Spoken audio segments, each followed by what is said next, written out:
Hi, I'm Esther Kane with SeniorSafetyAdvice.com, and today's topic is about seniors and heat waves. And the reason I'm even talking about heat waves today is because today, somewhere in the Pacific Northwest, it's supposed to get up to 111 degrees. And tomorrow, the projection is 114 degrees. Now, that's definitely a heat wave.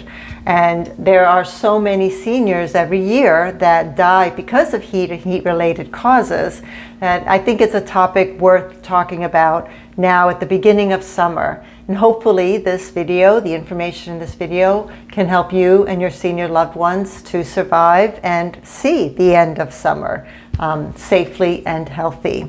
All right, before I get started, don't forget to click on the subscribe button. We appreciate each and every single subscriber and are eternally grateful for each and every one.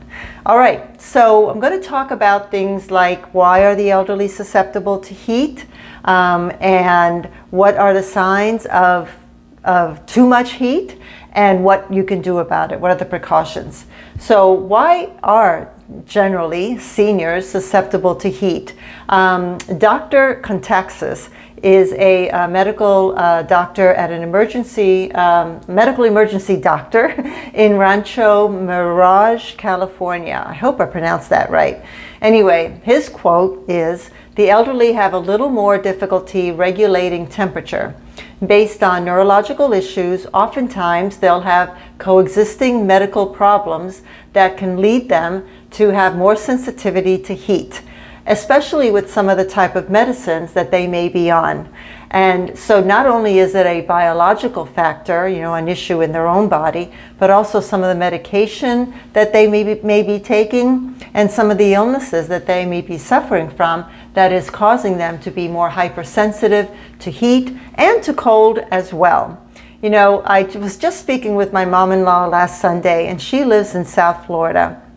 And she was telling me that when she lived in New Jersey, she thought that once she retired to Florida, she would be enjoying, the sunshine and the outdoor weather every single day and just be outdoors like all the time, or at least a lot of the time.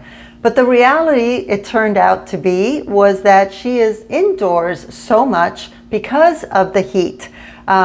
She told me she's actually more indoors in South Florida than she ever was in New Jersey, because in other states, in other areas that are not in that deep south, the weather changes. You may have hot days, but then it cools off at night. You may have really cold days, but that only lasts several weeks. Whereas in places like the desert in Arizona, California, Texas, Florida, the heat is just persistent for months and day after day after day. So she was a little upset that she's spending so much time indoors where she thought she would be spending it outdoors. So she didn't take into account that as she grew older, that she would become so hypersensitive to the temperature. But she's still enjoying her time down there. It's just very hot most of the time, for her at least. So what are the symptoms of hyperthermia? And hyperthermia is when you've been too hot for too long. So there are several symptoms. One of them is called heat syncope, and that's when you have like the sudden rush of dizziness. And a lot of seniors tend to dismiss that, because they'll think, oh, my blood pressure is off, or my insulin, my sugars are off, or I just took that medicine, or I haven't eaten in a while, or maybe I just need to drink something. They'll dismiss that dizziness and not relate it to being heat related. Heat cramps. You can get tightening of your muscles, your legs, your arms, your stomach, all because you've been out in the heat for too long. And heat edema, I get that a lot, where my hands and my feet will swell up if I'm in the heat for too long. If I'm out in the sun, or even if I'm in the shade on a very hot day, as if the humidity is high, it's just too long. And for me, that's usually 30 minutes, and then that's it. I've had it. So So for each person, of course, it's different. When I say too long, that could be 10 minutes for one person. It could mean an hour for another. But the point is, the symptom, once that starts showing up, then you know that you've been out in the heat for too long. Another symptom is heat exhaustion.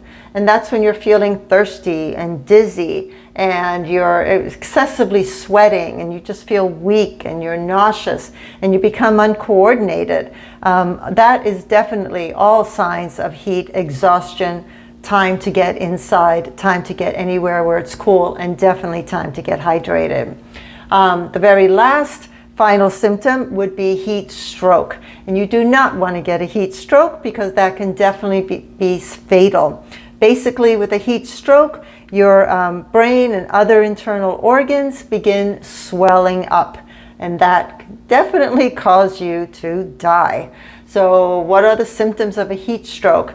You think that you'd be excessively sweating with a heat stroke, but the truth is you're not. You're not sweating. You're very dry. You're flushed. Your body temperature is over 104 degrees.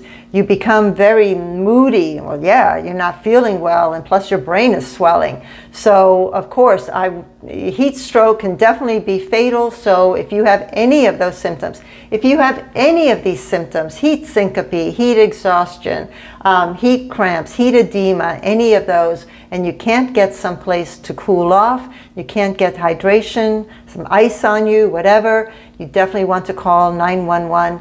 But even with a heat stroke, you always want to call 911 because the issues may be more than just getting inside and getting cool, may not be enough to alleviate the effects of that. So please be very, very careful. Even when you're outdoors, you want to always try to be in the shade and try to be covered up. But if the humidity is too high, don't stay outdoors. I know my mom-in-law calls that high humidity like breathing pea soup. And she's right. When you walk into that air in South Florida and other parts of the world and country also, if it just feels like you're breathing in that thick, thick pea soup, then you know that it's you want to spend as little time outside as possible during that time. All right, so what precautions can you take? How can you take care of yourself? How can you take care of senior loved ones? Very first thing, you want to stay hydrated. And that means between 7 and 8 cups of liquid each day. And not just any kind of liquid. You want to have water, iced tea, fruit juices or vegetable juices. Anything that doesn't dehydrate you, like alcohol. Alcohol definitely will dehydrate you. So yeah, 7 cups of beer are not going to do it. You need water, iced tea, whatever. Even if the iced tea is caffeinated. I know that if you have too much caffeine, that can dehydrate you, but a moderate amount is fine. So 1 or 2 glasses of iced tea that with caffeinated tea would be all right. But of course, speak with your doctor and see what they have to say concerning your own specific body and medical condition. But you want to be hydrated at all times. You want to keep the AC on. Stay indoors and keep the AC on. If you don't happen to have an AC, like a lot of homes in the Pacific Northwest don't have that. The older homes don't.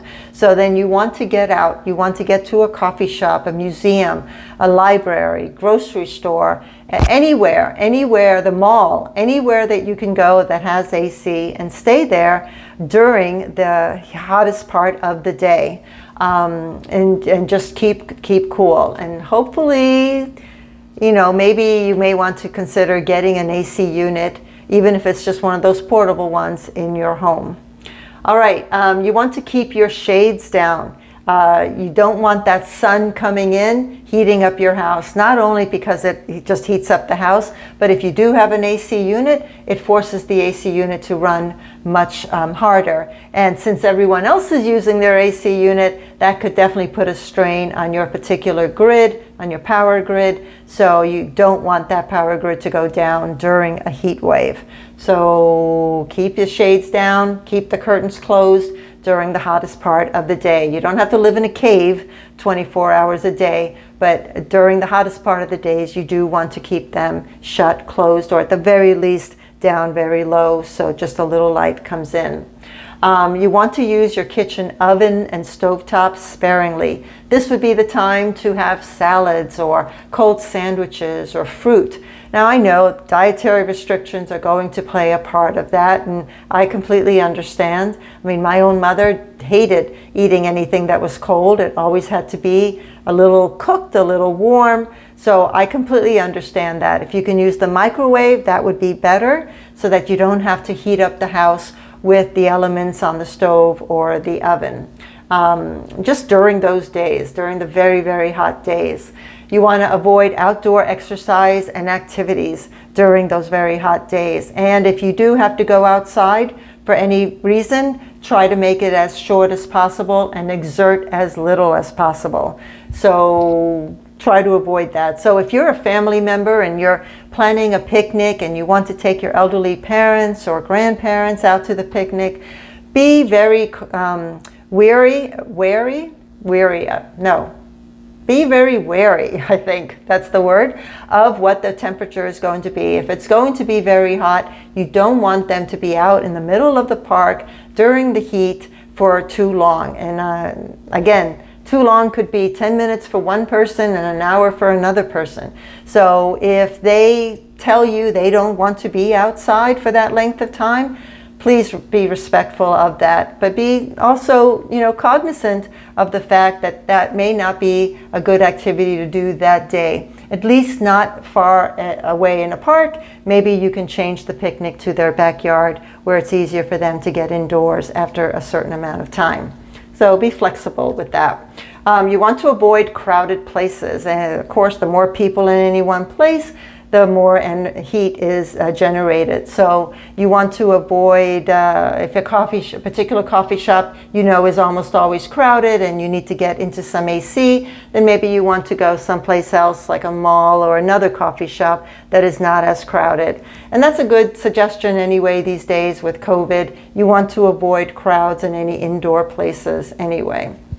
You want to stay out of the sun, definitely stay out of the sun. But even if you're in the shade, as I said, that heat and humidity can still affect you. You can still get symptoms of hyperthermia, even if the sun is not beating down on you.